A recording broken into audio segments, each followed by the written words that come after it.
Hi, ಇವತ್ತು ನಾವು ಒಂದು ಕತೆ ಕೇಳುವ.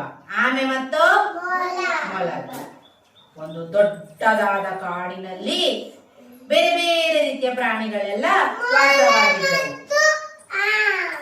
ಅದೇ ಕಾಡಿನಲ್ಲಿ ಮೊಲ ಮತ್ತು ಆಮೆ ಕೂಡ ಇದ್ರು.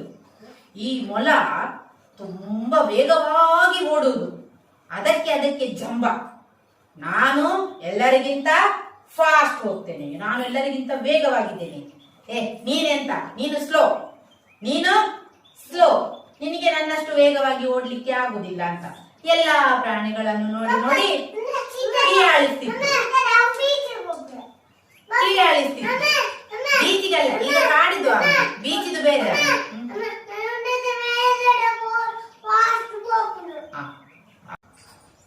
ಮೊಲ ಹೇಳ್ತದೆ, ಯಾರು ನನ್ನೊಟ್ಟಿಗೆ ಸ್ಪರ್ಧೆ ಮಾಡ್ಲಿಕ್ಕೆ ಬರ್ತೀರಿ, ಬನ್ನಿ, ನಾವೊಂದು ಓಟದ ಸ್ಪರ್ಧೆಯನ್ನು ಏರ್ಪಡಿಸುವ ಅಂತ.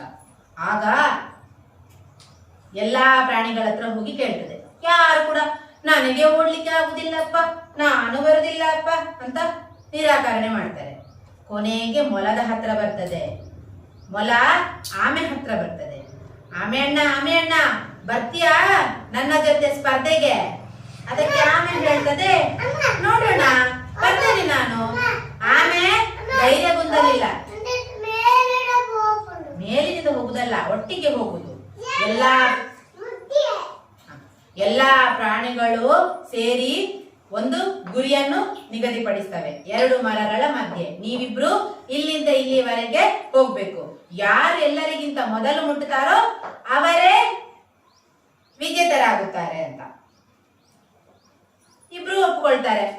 ಆಮೆ ಏನ್ ಮಾಡ್ತದೆ, ಫಾಸ್ಟ್ ಫಾಸ್ಟ್ ಓಡಿ ಒಂದು ಕಡೆಯಲ್ಲಿ ಸುಸ್ತಾಗ್ತದೆ. ಅದಕ್ಕೆ ಅಂದ್ರೆ ಹೀಗೆ ಓಡಿಕೊಂಡು ಹೋಗುದಲ್ಲ, ಅದಕ್ಕೆ ಸುಸ್ತಾಗ್ತದೆ. ಹೀಗೆ ಹಿಂದೆ ತಿರುಗಿ ನೋಡ್ತದೆ. ಹಿಂದೆ ತಿರುಗಿ ನೋಡುವಾಗ ಆಮೆ ಮೆಲ್ಲ ಒಂದೊಂದೇ ಹೆಜ್ಜೆ ಇಟ್ಕೊಂಡು ಬರ್ತಾ ಇರ್ತದೆ. ಆಗ ಮೊಲ ಎಂತ ಯೋಚನೆ ಮಾಡ್ತದೆ, ಓ ಇದು ಆಮೆ ಬರ್ಲಿಕ್ಕೆ ತುಂಬಾ ಟೈಮ್ ಉಂಟು, ನಾನು ಸ್ವಲ್ಪ ಹೊತ್ತು ನಿದ್ದೆ ಮಾಡ್ತೇನೆ, ನನಗೆ ಓಡಿ ಸುಸ್ತಾಯ್ತು ಅಂತ ಹೇಳಿ ಅಲ್ಲೇ ಕಣ್ಣು ಮುಚ್ಚಿ ನಿದ್ದೆ ಮಾಡ್ತದೆ. ಮೊಲಕ್ಕೆ ಎಂತಾಗಿದೆ, ನಿದ್ದೆ ಬಂದಿದೆ. ಆಮೆ ಏನ್ ಮಾಡ್ತದೆ, ಆಮೆ ನಿದ್ದೆ ಮಾಡ್ತದ? ಆಮೆ ಹೋಗ್ತಾನೇ ಇರ್ತದೆ. ಆಮೆ ಬಂದು ನೋಡುವಾಗ ಇಲ್ಲಿ ಮೊಲ ಮಲಗಿದೆ. ಇರ್ಲಿ ಅಂತ ಏನು ಹೇಳುದಿಲ್ಲ. ಆಮೆ ಮುಂದೆ ಹೋಗಿ ಅದು ಅದರ ಗುರಿಯನ್ನು ಮುಟ್ಟುತ್ತದೆ.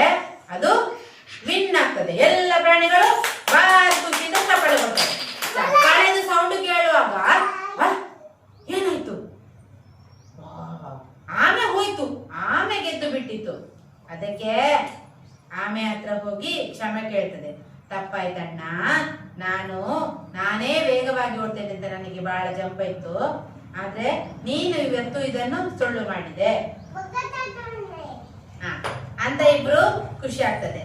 ಅದಕ್ಕೆ ಆಮೆ ಹೇಳ್ತದೆ, ನಾವು ನಿಧಾನವಾಗಿದ್ರು ಪರವಾಗಿಲ್ವಾ, ನಾವು ನಿರಂತರವಾಗಿರಬೇಕು ಅಂತ. ಆಯ್ತಾ? ನಿಧಾನ ಆಗಿದ್ರೆ ತಪ್ಪಿಲ್ಲ, ನಿರಂತರವಾಗಿರ್ಬೇಕು, ನಾವು ನಿಲ್ಬಾರ್ದು. ಅರ್ಥ ಆಯ್ತಾ ಎಲ್ಲರಿಗೂ ಕತೆ? ವೆರಿ ಗುಡ್, ಚಪ್ಪಾಳೆ ಕೊಡಿ.